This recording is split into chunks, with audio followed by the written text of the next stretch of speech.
நம்முடைய கோவில்கள் தொடர்ந்து தமிழக அரசு செய்யக்கூடிய ஒரு ஏமாற்று வேலை. தமிழகத்தில் இருக்கக்கூடிய எந்த கோவிலும் கூட சிஏஜி ஆடிட், அதற்கு நாங்க அந்த டீடைல்ஸ் கொடுக்க மாட்டோம். மெட்ராஸ் ஹைகோர்ட் ஜஸ்டிஸ் மகாதேவன் ஆதிகேசவன் அவங்களுடைய பெஞ்சில் ஜூன் 8ஆம் தேதி 2023 ஒரு தீர்ப்பு கொடுத்திருக்கிறாங்க.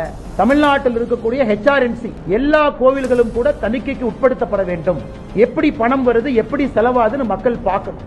அதனால் நீதிமன்றம் கொடுத்த தீர்ப்புக்கு எதிராக தமிழக அரசு HRNC டிபார்ட்மெண்ட் சம்பந்தப்பட்ட எந்த கணக்கு வழக்கும் சிஏஜி அமைப்புக்கு கொடுக்கல. இதை வன்மையாக நாங்கள் கண்டிப்பது மட்டுமில்லாம எதற்காக தமிழகத்தில் HRNC அமைப்பு இருக்கக்கூடாது என்பதற்கு இதுவும் ஒரு உதாரணம் என்பதை உங்களிடம் சொல்லிக்கொள்ள நாங்கள் கடமைப்பட்டிருக்கின்றோம். 4 லட்சம் ஏக்கருக்கு மேல HRNC நிர்வாகத்தில் இருக்கு, ஆயிரம் கோவில்கள் இருக்கு, வருமானம் வருது. அதனால் தமிழகத்தில் இருக்கக்கூடிய ஒரு குடிமகனுக்கும் தெரிய வேண்டிய விஷயம் எப்படி பணம் வருது, எப்படி பணம் செலவாது.